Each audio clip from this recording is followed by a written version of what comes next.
Ang sa akin lang talaga, yung sa kamag-anak, kung totoo mang kamag-anak ni Andrea yun, grabe naman po kayo. Ano? Tapos kung ano-ano pang mga paratang sa atin na scripted daw.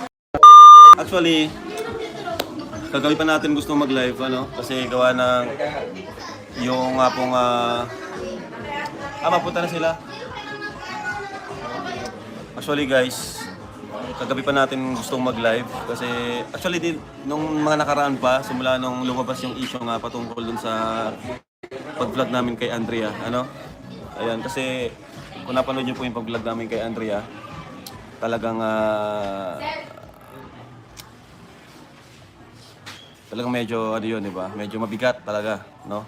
Pero yun nga po, gusto ko lang pong sabihin din po sa inyo na para sa mga hindi po nakakaalam, kami po, bago po kami mag-vlog doon, kami po ay nagpaalam. Ano po?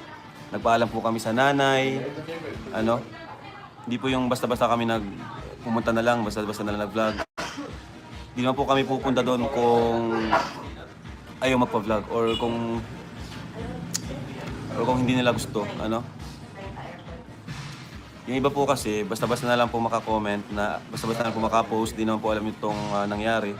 Di lang po tayo sabi kasi gawa ng syempre nandito tayo sa travel, kaya di agad tayo makapag-live, makapag-explain. Pero yun po ang totoo, ano? Bago po kami pumunta doon, kachat na po ni Kalinga Prain yung nanay. Ano? Kachat na ni Kalinga Prain yung nanay na nagpaalam po si Kalinga Prain kung pwedeng i-vlog, gawa ng may mga sponsors nga po na ihahatid tayo. At syempre, may bibigay din po ako na mula po sa akin. Mula sa ating YouTube channel. Siyempre, gusto rin natin siyang kumustahin. Ayan. So, yan ang hindi alam ng mga antay na basta-basta na lang makapost. Di naman alam ito yung nangyari. Kaya nagmumukha silang wala. Nagmumukha silang mga tanga sa ginagawa nila. Basta-basta lang, post agad, basta may magsumbong, bla bla bla. Post agad sila without knowing the truth, ano? Kung ano yung mga nangyari ba. Kasi kami po di man kami magpa-vlog kung talagang ayaw magpa-vlog. Ano po? Pero yun nga, nagpaalam po si Kalinga Prain. Then sinabi sa akin na rin na pwede na daw i-vlog. Kaya nagpunta po kami. Nanay na po mismo yung kausap namin. Ano? Actually, nasa vlog ko naman po yun. Nanay na mismo po yung kausap namin noon. Di ko alam kung sino yung nag-contact sa mga antay about doon na wala daw, parang di na daw na pinagbawalan na nga daw, nagpunta pa rin kami. No? Di ko alam kung sino yun. Kapatid ba yun? Ano? Tapos kung ano-ano pang mga paratang sa atin na scripted daw. Di ba? Pambira, paano maging scripted? Yun na nga po yung kalagayan. Ano yung babaguhin namin yung istorya ng buhay? Di naman po namin kasalanan na pagpunta namin doon, ganun yung kalagayan eh. Di ba? Di naman namin kasalanan na pagdating namin doon, umiyak si Andrea. Kaya maraming nag-worry yung mga supporters natin, nag-worry yung mga comments, no? Kaya ako nga po enough yung comments kasi syempre nag-request din yung nanay, kaya enough ko. No? Kaya enough ko na yung comments kasi syempre dun sa comments medyo naano rin si nanay, talagang yung iba may mga sinasabi rin kay nanay, kaya enough ko naman po yung comments. Di lang pagrespeto sa kanyang request po ni nanay, no? Kaya enough ko. Pero doon po sa mga nangyari doon, paano magiging scripted po yun? Ano yun, sasabihin namin na umiyak o mukhang gano'n na parang wala sa sarili? Di ba? Bihira naman. Kung scripted, ano yun, papatirahin namin sa ganung bahay? Yun na nga po talaga yung buhay nila. Paano magiging scripted po yun? Nagkataon lang po talaga ng pagpunta namin. Kami po nag-aalala na nga po kami. Nag-aalala lang kami. Tapos kami pa yung pinagmumukhang mali. Kami pa yung may kasalanan. Kami na nga po yung sobrang nag-aalala kay Andrea. Grabe naman po kayo. Grabe naman kung sino. Kung totoo man yun na kamag-anak yun ni Andrea, no? Yung nag-chat dun sa Antay-Kalingap. Grabe naman po kayo. Kami na nga po yung nagmamalasakit. Nag-try po ako na di ba, kung alam nyo po, pinatuloy ko po yun sa Lighthouse.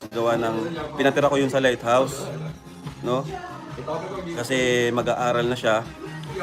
Pinatira ko sa Lighthouse para malapit sa school. Kaso, isang araw lang, umuwi din siya kaagad. Pati ba yun, scripted? No, kami po, totoo po yung hangarin namin, no, para kay Andrea. Totoo po yung gusto naming mabago. Gusto naming mabago si Andrea. Gusto naming mapaayos yung kanyang kalagayan.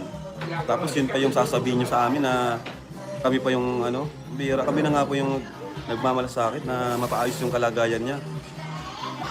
Kami po yung doon po sa vlog, totoo po yun na nagwo-worry po talaga kami. Ano, di po namin kasalanan na bakit nagkaganon? Yun ang tanong doon. Bakit nagkaganon si Andrea? Di ba? Yun ang tanong doon eh. Pero bakit parang kami pa yung may kasalanan? Hindi namin kasalanan na pagdating namin doon, ganun na yung kalagayan ni Andrea. Yun yung totoo eh. Yun, that's the truth. Tapos sasabi, ano yun inutusan namin na kumilos ng mga ganon? Grabe naman yan. 5 taon na tayo dito sa charity vlogging. Ngayon pa tayo pagsasabihan ng mga ganyan, ng mga patutsada ng mga scripted daw. Ibig sabihin yung mga pabahay natin, scripted. Pabahay, scholarship, ano yan, scripted. Bira. Tapos post naman agad itong sila Pisot, sila Kapeste, si Joel. Post agad kasi may nagsumbong, bla bla bla. Di nila alam ang tunay, kaso di naman nila alam ang tunay na nangyari. Ngayon sila nagmukhang tanga sa kanilang ginagawa. Di ba? Ayun, nag-post si Rain ngayon. Kasi nga po, bago kami mag-vlog doon, nagpaalam kami kay nanay. Si nanay mismo yung kausap namin, hindi yung kamag-anak. Ano? Nanay na mismo yung kausap namin, hindi yung kamag-anak. Actually, nagre-request pa nga ng tindahan. O ano? Nagre-request pa nga ng tindahan sa amin. Nanay ang kausap namin. Bihira naman kayo. Grabe naman kayo. Kung totoo man kamag-anak ni Andrea yun. Kami na nga po yung may magandang hangarin para sa bata. Kami pa yung pagbibintangan niyo po ng ganyan. Ano? Tapos, nag-chat pa kayo sa mga antay. Di namin kasalanan pagpunta namin. Ganun yung kalagayan ni Andrea. Ano? Totoo yung reaksyon namin na nagulat kami, nag-aalala kami. Totoo yung intention namin na makatulong kay Andrea. Kaya nga 'di ba sabi ko, kung pwede anuhin muna natin, paalisin muna natin doon sa bahay na 'yon or palipatin muna natin. Wala kasi kayong maano sa amin eh, 'di ba? Wala kayong maibabanat dito. Kasi totoo yung pagtulong namin. 5 years na kami nagpapabahay. Gawin niyo, sabihin niyo na lahat ng gusto niyo sabihin pero wala talaga, di kayo magwawagi kasi ayan na mismo yung resulta na mismo yung nagsasabi sa inyo. Napapanood niyo naman eh, nagbubulag-bulagan lang kayong mga antay eh. Nagbubulag-bulagan kayo kasi gusto niyo ng revenue, gusto niyo ng nakikisaw-saw kayo sa Team Kalingap kahit hindi naman kayo Team Kalingap, di kayo welcome dito. Ginagawa niyo yan dahil kayo ay nagtatrabaho. Wala na kayong ibang kapagkukunan kundi Kalingap. Sed, pwedeng pa-close tong door? Maingay ay. Yun ang totoo niyan. Kaya kahit hindi naman talaga at kahit nakikita na ninyo yung ginagawa ng Team Kalingap, nagbubulag-bulagan kayo. 'Di ba? Pati niyo ma-reaksyonan yung mga pabahay. Mga scholarship. Ano? Yun ang totoo niyan kasi hindi kayo tanggap dito sa Team Kalingap. Kaso gusto niyo pa rin maging parte ng Team Kalingap. Kaya gagawa na lang kayo ng content na negatibo sa Team Kalingap. Kasi hindi kayo tanggap dito. Yun yung totoo. Pero ang totoo niyan, hindi niyo maiwan ng Team Kalingap. Kaya ganun yun, no? Nagbubulag-bulagan kayo sa mga tapos pagbibintangan niyo pa na scripted. Tingnan niyo ang tao dyan. Kitang-kita nyo na yung 267, 270 na pabahay. Kung ganyan ang scripted, edi sana scripted na lang talaga. Kung ganyan ang scripted sa inyo, edi okay yun. May 270 pabahay para sa mga hindi makapabahay para sa sariling pamilya. Kung ganyan yung scripted sa inyo, edi okay, scripted na akong scripted.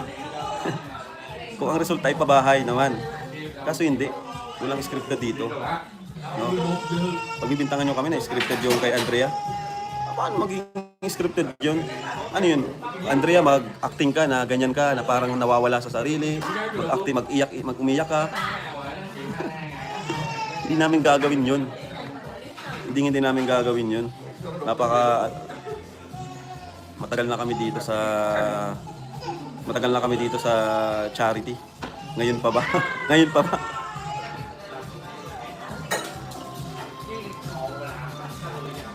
Ang sa akin lang talaga, yung sa kamag-anak, kung totoo mang kamag-anak ni Andrea yun, grabe naman po kayo. Grabe naman po kayo. Kami pa yung masama para sa inyo. Ano? Nagpunta na nga po kami doon para kamustahin. Di ba? Hindi namin kasalanan na ganun yung kalagayan ni Andrea. Ano? Mga walang magawa sa buhay mga antay yan. Puro. Wala po talagang magawa sa buhay mga antay. Kasi wala sila eh. Sa kagustuhan na lang maging parte pa rin ng Team Kalingap, kahit hindi na sila, kahit sinusuka na sila ng buong Team Kalingap, gagawa na lang sila ng paraan para maging relevant pa rin sa Kalingap. Kaya gagawa na lang sila ng negative content, kuno, mga paninira, no? Lahat naman ng mga sinasabi nila puro paninira at puro kasinungalingan eh. 'Di ba? Lalo na si Kapeste, si Kambal. Kambal. Dati Kambal pa ang tawag sa akin yan eh. Kambal. Ang sweet-sweet niya dati. 'Di ba? Malambing yan dati si Kambal. Tapos, yan, lalo na yan. Si Kambal. Puro paninira, puro kasinungalingan. Ang bira to si Kang Ipin mo. Pero di ba, may action na tayo dyan. Nasa travel tayo. Post naman siya kagad eh. Pambihira to si Kambal. Saka si Joel na patay kay Jemel. No? Yung Joel na patay kay Jemel, saka si Kambal. Post saka agad kasi may nagsumbong. Ang bihira. Kahit di niya alam ang totoong nangyari. Kaya nagmumukha silang mga bupols. Kaya nagmumukha silang bupols. Bagay, totoo naman eh. Post agad. Yan tuloy, fake news kayo. Fake news kayo Kambal. Saka si Joel na patay kay Jemel. Hindi nakuha si Jemel. Kaya hanggang ngayon, hindi magawang talikuran ng Team Kalingap.